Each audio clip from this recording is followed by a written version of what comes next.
Hola, ¿cómo están? Bueno, hay algunas personas que no conozco, así que como cortesía, mi nombre es André y sean todos bienvenidos. Sé que, bueno, de los que no conozco, algunos han venido últimamente, así que eh, me alegro. Sé que ha sido un año de buena asistencia y eso es muy bueno. Estamos terminando el año y nada, esta es la penúltima reunión donde hoy tengo el privilegio de compartirles el Evangelio, para que tampoco se estén preguntando de dónde será el hermano, porque habla raro, soy de Colombia, eh, y así ya se sacan esa duda de encima.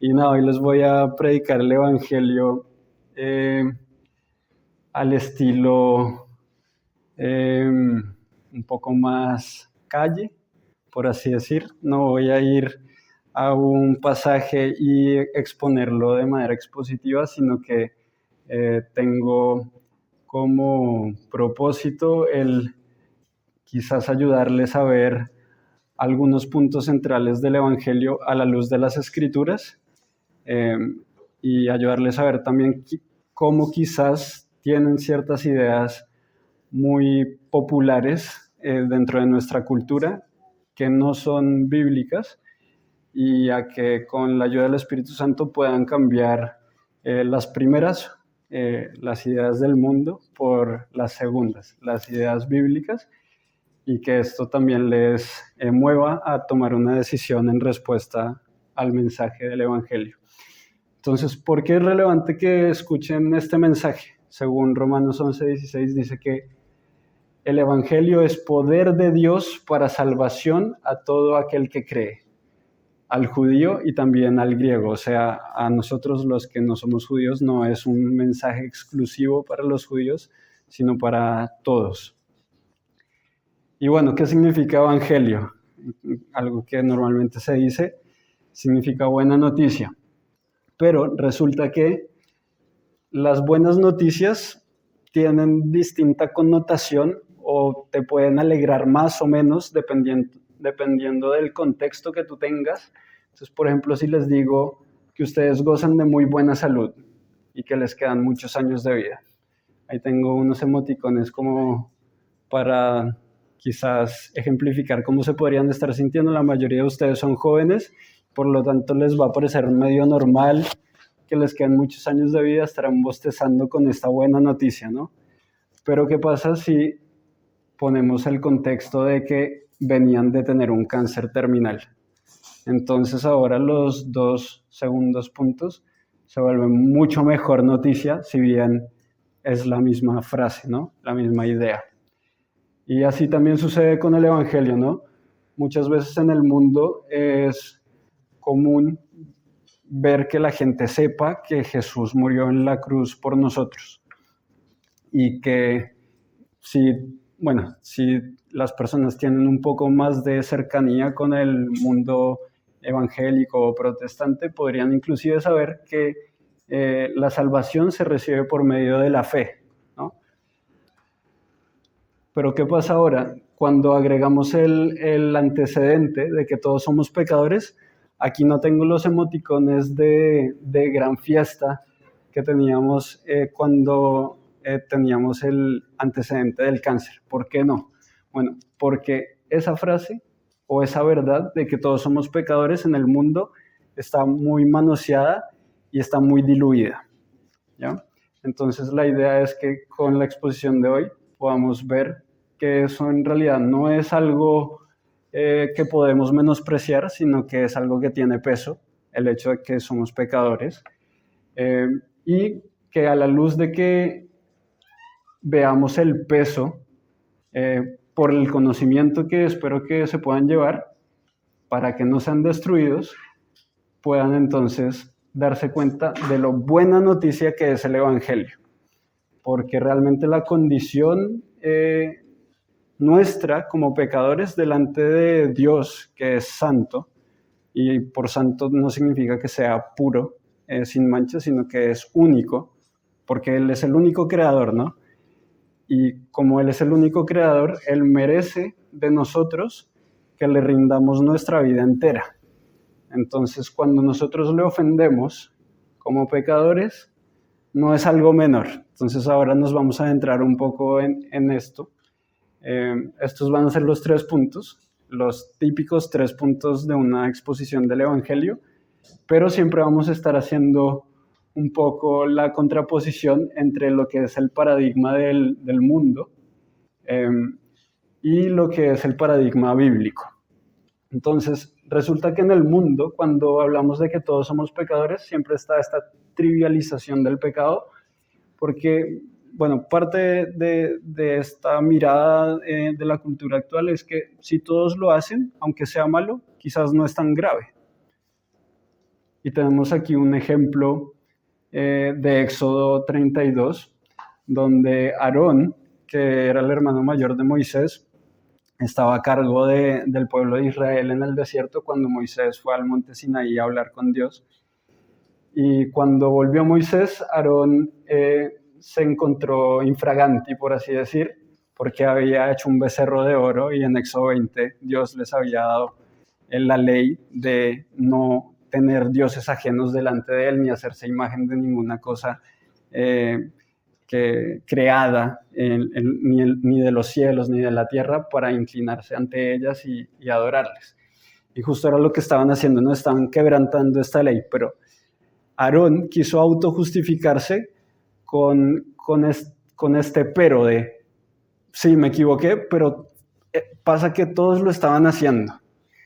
Y aquí vemos cómo Aarón le responde a Moisés, le dice, tú conoces al pueblo que es inclinado al mal, porque me dijeron, haznos dioses que vayan delante de nosotros. Y yo les respondí, ¿quién tiene oro? Apartadlo. Entonces, claro, aquí Aarón le echa la culpa al pueblo. Y luego, cuando ya medio está aceptando la culpa y aceptando que él igual tuvo parte en ello, dice algo que a mí casi me dio risa cuando lo estuve estudiando, porque dice, y me lo dieron y lo eché en el fuego y salió de un becerro. O sea, casi que fue el fuego el que hizo por arte de magia el becerro. Él no tuvo nada que ver. Entonces eso también es algo muy típico de nosotros hoy en día, ¿no? Que somos los últimos que tuvimos la culpa. Antes tuvo la culpa todo el mundo, somos una gran víctima de las circunstancias y casi que por temas azarosos que terminamos metiendo las patas. Bueno, y ahora otra idea súper como popular en el mundo no es el autojustificarse por las masas, sino el autojustificarse al contrastarse con otros que son peores que uno. Entonces aquí tenemos una lista que no se alcanza a ver de los 10 dictadores más sanguinarios del siglo XX. Aquí el dictador de China mató casi 80 millones de personas, Stalin 23 millones, Hitler 17 millones, y bueno, la fuente que traigo no es tan prolija, no es una fuente académica, pero más o menos esas son las cifras. Entonces aquí les quería pedir que cerraran los ojos y hiciéramos un ejercicio, que levantaran la mano y todo eso, pero en realidad no los voy a enredar tanto. Pero sí me gustaría que piensen si ustedes levantarían la mano cuando yo les pregunto esto. Si creen que por naturaleza son tan malos como los 10 hombres de esta lista. ¿Ustedes levantarían la mano? Dirían, yo por naturaleza soy tan malo como ellos. Bueno, yo sí. No sé si alguno la quiere levantar conmigo, pero yo por naturaleza soy tan malo como todos ellos. Y si no he sido tan malo como ellos en la práctica, es solamente por la gracia de Dios. No porque en mí haya algo distinto en mi esencia que haya hecho que yo no haya incurrido en los delitos graves en los cuales incurrieron estos. Y también hay algo que a mí me parece que es muy relevante y es, bueno, acá lo vamos a ver a continuación, el versículo que viene después de esta diapositiva, cuando David dice que él en pecado fue concebido. Y quiero traerlo de una vez sobre la mesa porque muchas veces otra idea súper popular que está en la cultura es somos pecadores, pero como yo soy bueno por naturaleza, en realidad sí empiezo a enderezar mi camino y empiezo a portarme mejor, voy a solucionar este problema del pecado, porque nos duele en el orgullo saber que el problema es mucho más de fondo, que es mucho más de la raíz de nuestro ser y que en realidad no tenemos nada que hacer para solucionar el problema, porque somos nosotros somos el problema, no las cosas que hacemos. Entonces es como cuando estamos enfermos y tenemos síntomas. Los síntomas son solamente como la salida, por así decir, claro, cuando resulta el origen que hay detrás. Y así también, esta frase siempre la repito cuando predico el Evangelio, y es que nosotros no somos pecadores porque hemos pecado, sino que nosotros pecamos porque somos pecadores. Entonces aquí tenemos también, todavía hablando del paradigma del mundo, la autojustificación por comparación. Y aquí es el fariseo que está orando de pie, dándole gracias a Dios, porque no era como los otros hombres, o porque no era como los dictadores del siglo XX, ladrones, injustos, adúlteros, ni aun como este publicano, sino que soy mucho mejor persona. En realidad la Biblia lo que nos dice es que en maldad hemos sido formados y en pecado hemos sido concebidos. O sea, desde un inicio hemos sido malos. Y cuando la Biblia habla de que hemos sido concebidos en pecado, aquí, si se fijan, está equiparado con la maldad, ¿no? Entonces, muchas veces esta palabra de pecado, como les decía, está súper diluida, pero la palabra de maldad sigue teniendo el peso normal que deberíase tener la palabra pecado, que ya no la tiene. La palabra maldad sí la tiene todavía. Lo que dice la Biblia es que nosotros somos malos, no medio buenos o regulares, no, que somos malos. Aquí está la equivalencia. Romanos 3:10 al 12 dice, como está escrito, no hay justo ni aun uno, no hay quien entienda, no hay quien busque a Dios, todos se desviaron, a una se hicieron inútiles, no hay quien haga lo bueno, no hay ni siquiera uno. Y aquí ya, para los que sigan aún dudando y sigan aún pensando que quizá esto no les aplica, que realmente no les entra, que realmente no se identifican con el ser agrupados en esta bolsa de gente mala junto con Stalin y Hitler, les quiero proponer un ejercicio. Imagínense que justo ustedes salieron seleccionados para que ahorita mismo pongamos play y aparezca una película de los pensamientos que han tenido en la última media hora. Ni siquiera toda su vida, la última media hora. Les aseguro, bueno, quizá la última media hora alguno diría, yo justo estuve cantando la última media hora, así que, pero las últimas 2 horas. Les aseguro que todos agarrarían sus cosas, se levantarían, se irían por esa puerta y nunca volverían a esta reunión de jóvenes, partiendo por mi persona.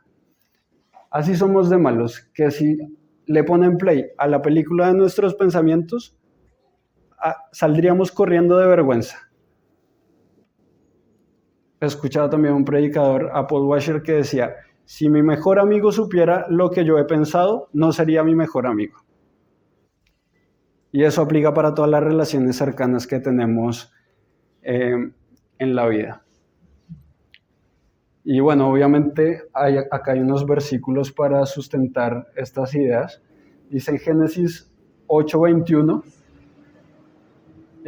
Dios, después de haber causado el diluvio, que fue algo justo que él hizo, aquí Dios está hablando que a pesar de que el intento del corazón del hombre es malo desde su juventud, nunca más iba a volver a maldecir la tierra. Entonces, no porque el hombre no se lo mereciera, sino porque Dios había decidido que nunca más iba a maldecir la tierra. Y aquí la NTV también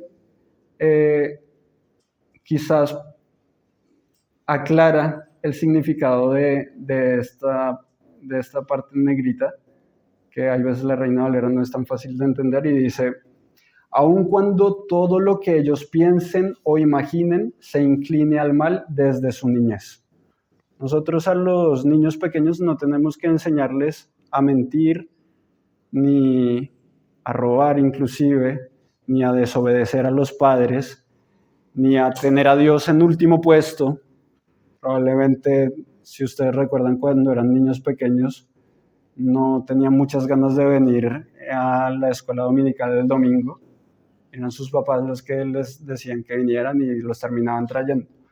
Y bueno, ese es el primer mandamiento, ¿no? Tener a Dios y amarle a Él por sobre todas las cosas. Pero a los niños no se les da. A mí no se me dio, a ninguno de ustedes se le dio. Y la idea de Dios, al comunicarnos esto que puede sonar un poco amargo, es que conociendo la verdad seamos libres, o que ganando este conocimiento no seamos destruidos, porque una persona que piensa que está bien no va a buscar ayuda, ¿no? Entonces, el típico caso de la gente de Alcohólicos Anónimos, que el primer paso es reconocer que tienes un problema. Bueno, eso es redimible para nuestro contexto de la predicación del Evangelio. El primer paso es que se den cuenta que su problema del pecado es grave, y no solo por lo que estuvimos hablando, de que la Biblia dice que no debemos compararnos con la masa o con el que es el peor de los pecadores, sino también a la luz de quién es Dios, que es, yo creo que lo más importante, porque como les decía antes, Dios es santo porque es único, Él es el creador, y Romanos 1 dice que nosotros los hombres cambiamos la gloria suya por la gloria de las criaturas, que en vez de honrarle a Él, honramos a las criaturas. Y eso no tiene ningún sentido, pero también Romanos 1 habla de que Él, por nuestra maldad, Dios nos entregó a una mente reprobada. Y también la Biblia habla de que el príncipe que opera en este mundo tiene ciegos a los hijos de desobediencia, para que no resplandezca sobre ellos la luz del Evangelio. Entonces, todo esto habla de que hay dificultad para llegar a creer el Evangelio, pero justo este mensaje del Evangelio, Dios lo utiliza para romper esas barreras que pueden haber en sus corazones, o para hacer que se caigan esas escamas que pueden haber sobre sus ojos. Entonces, ese fue el primer punto. Aquí la idea es que ya cuando leamos todos somos pecadores, no sea una frase un poco tan insignificante, sino que inclusive la podemos completar con y vamos camino a condenación, a una condenación certera en el infierno, porque Dios, que es nuestro creador, es justo, y dice en Números que Él no tendrá por inocente al culpable, bajo ninguna situación. También dice las Escrituras que sin derramamiento de sangre no hay perdón de pecados. Entonces, si ustedes deciden presentarse delante de Dios por sus propios méritos y decirle, mira, acá estoy Dios, gracias porque no fui tan malo como Hitler, Dios les va a juzgar como culpables. Porque en Santiago, capítulo 2, versículo 10, dice que cuando nosotros infringimos la ley en un solo punto, nos hacemos infractores de la ley en todos sus puntos. Aquel que quiera ser justo delante de Dios por cumplir la ley, tiene que cumplir toda la ley perfectamente. Si en un punto han fallado, entonces están bajo condenación. Pero obviamente hay una buena noticia, ¿no? Y no piensen que este pasaje de Santiago es un poco exagerado, porque piensen en el caso de Adán y Eva, y con esto ya pasamos al segundo punto. Pecaron una sola vez y Dios los echó del jardín. Y si bien no murieron físicamente, sí murieron espiritualmente, porque fueron echados de la presencia de Dios. Y esto es lo que significa la muerte, la separación con Dios. Entonces, actualmente, el todos somos pecadores tiene todo que ver con esos emoticones que yo puse al principio, que eran unas calaveras, porque implica que estamos muertos delante de Dios, no tenemos ninguna relación con Él, en cuanto a la relación que Dios quiere que tengamos con Él, que es una relación íntima, de un padre y unos hijos e hijas adoptivos, porque obviamente el Señor Jesús es el único hijo por naturaleza del Padre. Bueno, entonces vamos con Jesús murió por nosotros en la cruz. Resulta que con esta verdad, que aquí vamos a leer un versículo que me parece que une muy bien ambos puntos, el de somos pecadores y Cristo murió por nosotros en la cruz, pero les adelanto que con esta verdad también hay problemas de interpretación en el mundo, porque también se entiende Jesús murió por nosotros en la cruz de una manera muy superficial muchas veces. Entonces vamos a volver a hacer el mismo ejercicio, pero ahora nos va a tomar menos tiempo. Y nada, nos quedan 10 minutos, pero yo creo que vamos bien. Entonces aquí Romanos 5 del 7 al 8 dice, ciertamente apenas morirá alguno por un justo. Con todo, o sea, a pesar de ello, pudiera ser que alguno osara morir por el bueno. Mas Dios muestra su amor para con nosotros en que siendo aún pecadores, Cristo murió por nosotros. O sea, el que Dios sí haya visto la película de nuestros pensamientos y la película de nuestra vida, no es el punto final, apague y vámonos de lo que podría ser nuestra historia con Dios, porque aquí dice que a pesar de que nosotros como humanos, quizás alguno de nosotros moriría por alguien bueno, pero que rara vez moriría alguien de nosotros por alguien que sabe a toda luz y certeza que le ha ofendido y se ha encargado toda la vida de desobedecerle, de rebelarse contra él, pero eso es justamente lo que hizo Dios, que sabiendo lo rebeldes y perversos que hemos sido desde nuestra concepción y niñez, nos mostró su amor en que siendo aún pecadores, conociendo la magnitud de nuestra maldad, envió a su único hijo a morir por nosotros. Entonces aquí vamos otra vez con el paradigma del mundo y es la negación del trasfondo espiritual de la muerte de Cristo. Entonces muchos piensan que Jesús murió simplemente como un ejemplo moral para inspirarnos a ser mejores personas o a perdonar. Pero ese pensamiento deja fuera la razón más profunda y lo que realmente aconteció en la cruz del Calvario, y es que Jesús fue el Cordero de Dios que quita el pecado del mundo. Aquí vemos cómo también hay un ejemplo de la negación del trasfondo espiritual, de la negación de Jesús, y es que, bueno, no es propiamente tal alguien negando el trasfondo espiritual, pero sí vemos como mucha gente, cuando piensa en la muerte de Jesús, piensa en lo que los soldados romanos le hicieron, y piensa en el castigo material que él recibió sobre su cuerpo, pero no han profundizado en el castigo espiritual que recibió Jesús. Porque claro, también eso dificulta bastante el que nosotros podamos entender cómo la muerte de Jesús tiene un impacto sobre nosotros hoy. Porque ¿cómo se conecta el hecho que hayan maltratado a Jesús unos soldados romanos hace mucho tiempo y eso en qué nos beneficia a nosotros hoy? Pues en nada, en verdad, no nos beneficia en nada, pero que Dios lo haya quebrantado, como vamos a ver más adelante, y haya puesto sobre sus espaldas el castigo de nuestra paz, eso sí nos beneficia, porque Dios está por fuera del tiempo. Y por lo tanto, el perdón que Él nos ofrece, la justificación que Él nos ofrece, es vigente para nosotros hoy, para quien desee recibir ese regalo. Entonces, luego vemos que también hay otro problema cultural con respecto a la muerte de Jesús en la cruz, y es que se niega la divinidad de Jesús. Y eso también diluye el poder de lo que aconteció allí. El sumo sacerdote le volvió a preguntar y le dijo, ¿eres tú el Cristo, el Hijo del Bendito? Y Jesús le dijo, yo soy. O sea, Jesús mismo dijo que Él era Dios. Al declararse Hijo de Dios. Era una equivalencia también que los judíos entendían muy bien qué era lo que implicaba. Por eso aquí se escandalizan y dicen que Jesús había dicho una blasfemia. Y todos ellos le condenaron declarándole ser digno de muerte. Entonces, aún los que lo enviaron a morir, negaron la divinidad de Jesús, que le conocieron, que vieron todos los milagros que él hizo.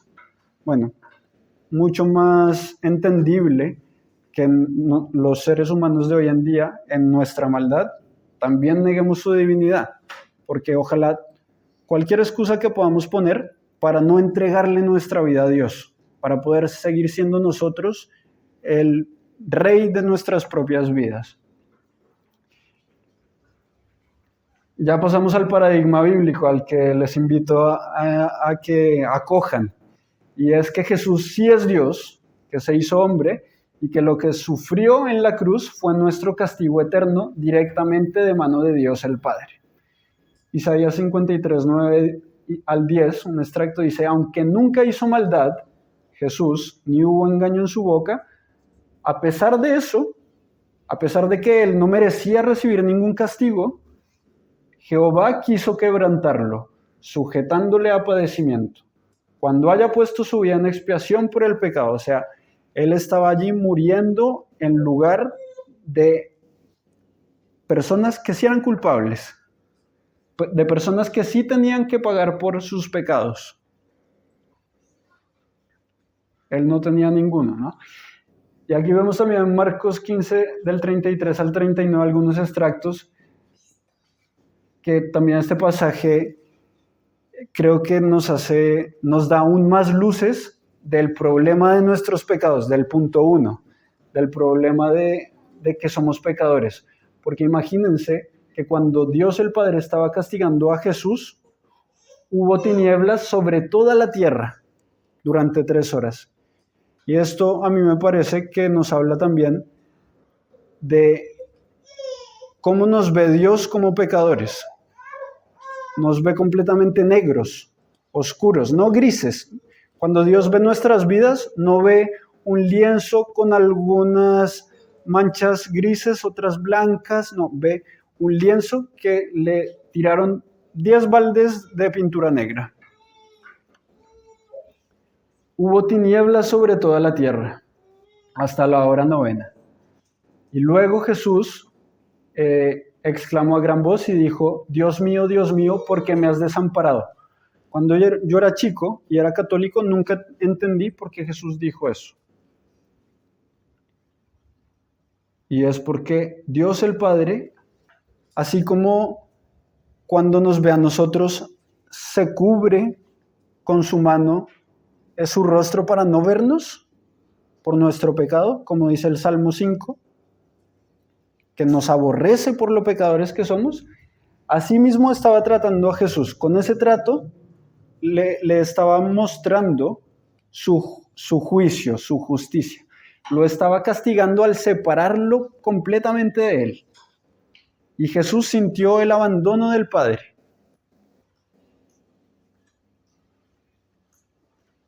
Y aquí vemos entonces la corrección, por así decir, del problema cultural de que en la cruz no pasó nada espiritual. Sí pasó algo espiritual. El Padre abandonó al Hijo para que el Padre no nos tenga que abandonar a nosotros. Y también vemos la otra corrección, y es que aquí un hombre que vio la muerte de Jesús, a diferencia de los que le condenaron, se dio cuenta que verdaderamente este era Hijo de Dios. Al que no conoció pecado por nosotros, y aquí está implícito el Dios, lo hizo pecado para que nosotros fuésemos hechos justicia de Dios en él. Es decir, el que cree en el Señor Jesucristo es cubierto por el manto de justicia de Jesús, y cuando se acerca a Dios, se acerca por los méritos de la vida perfecta de Jesús. Porque cuando Jesús murió, Él vistió, por así decir, nuestras túnicas manchadas, negro con 10 baldes de pintura, para que nosotros nos presentemos delante de Dios con una túnica sin mancha, inmaculada, perfecta, y es cuando nosotros creemos en Jesús y ponemos toda nuestra fe en Él, y no en que nosotros somos mejores que el vecino, y no en todas las excusas que ponemos, sino que ponemos toda nuestra fe en lo que Jesús hizo por nosotros en la cruz. Dios nos declara justos, no que nos volvamos perfectos inmediatamente, porque el camino cristiano es muy largo y las luchas nunca paran hasta que morimos, sino que delante de Dios ya no tenemos ninguna deuda y podemos entrar a su presencia para siempre, desde el momento que creemos y por toda la eternidad. Y eso son muy buenas noticias. Efesios 2, 8 al 9 dice, porque por gracia sois salvos por medio de la fe, y esto no de vosotros, pues es don de Dios, no por obras, para que nadie se gloríe. Entonces, por obras nadie se va a salvar. Ya vimos en Santiago 2:10 que había que cumplir toda la ley para salvarse por las obras. Entonces, la salvación que Dios nos ofrece de ir al infierno, de ser objeto de su ira por toda la eternidad, que es bueno que Dios así trate a los que no se acogen al Evangelio, porque sería muy injusto un Dios que ve la maldad y no le importa. Imagínense que ustedes vuelven a sus casas ahora y justo el familiar que no vino a la reunión lo encuentran asesinado. Luego capturan al asesino y el juez que lo pone a juicio lo absuelve. Dice, no, es que yo soy muy perdonador y te quiero mostrar misericordia, así que vete en libertad. Sería un juez muy injusto, sería peor que el asesino.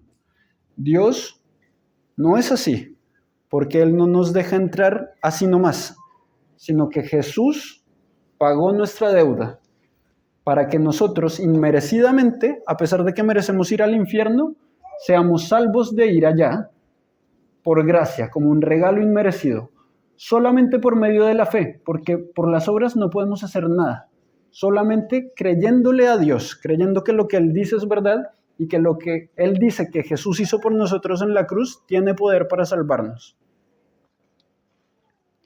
Y esto es muy difícil para el ser humano pecador. Yo igual lo viví cuando me convertí, porque es sentir todo el orgullo y el amor propio y decir, yo en realidad sí puedo cambiar, yo en realidad sí puedo solo, yo en realidad soy buena persona. Y Dios dice, no, déjate de falsas expectativas, reconoce que eres malo, que eres perverso, que no vas para ninguna parte salvo al infierno, pero que yo te puedo salvar por lo que mi Hijo hizo por ti en la cruz. Dice Tito 3:5, nos salvó, no por obras de justicia que nosotros hubiéramos hecho, sino por su misericordia. O sea, Dios sí es justo. Nadie puede decir, ay, ¿por qué hay tanta maldad en el mundo y Dios no hace nada? Dios sí hizo algo, castigó a su Hijo. Entonces, esa excusa tampoco vale. Romanos 6:1 dice, ¿qué pues diremos? ¿Perseveraremos en el pecado para que la gracia abunde? Claro, aquí sí están entendiendo, entonces podrían caer en este nuevo error. Y es, ya ok, la salvación es por la fe. Entonces puedo seguir pecando, porque no es por obras. Pero no, eso es un pensamiento del mundo. La Biblia dice, en ninguna manera, porque los que hemos muerto al pecado, ¿cómo viviremos aún en él?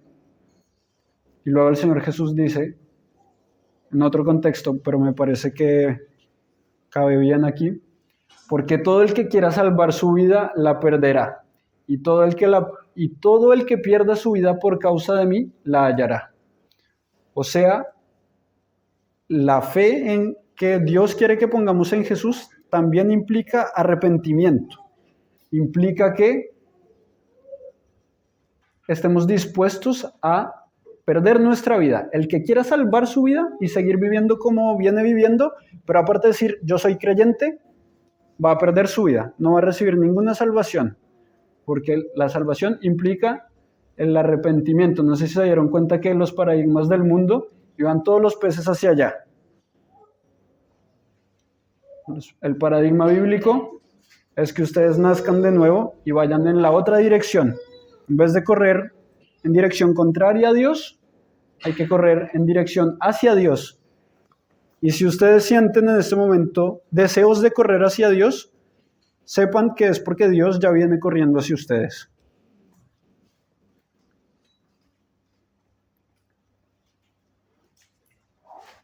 Y dice aquí, estoy yendo para el otro lado. Gracias, Ale. Ya estábamos terminando. Quería leer solamente este fragmento del Salmo 73 antes de terminar, porque si bien la salvación que Dios nos ofrece es para no ir al infierno, eso es verdad y es muy buena noticia, lo que Dios en realidad nos está ofreciendo es ir al cielo con Él.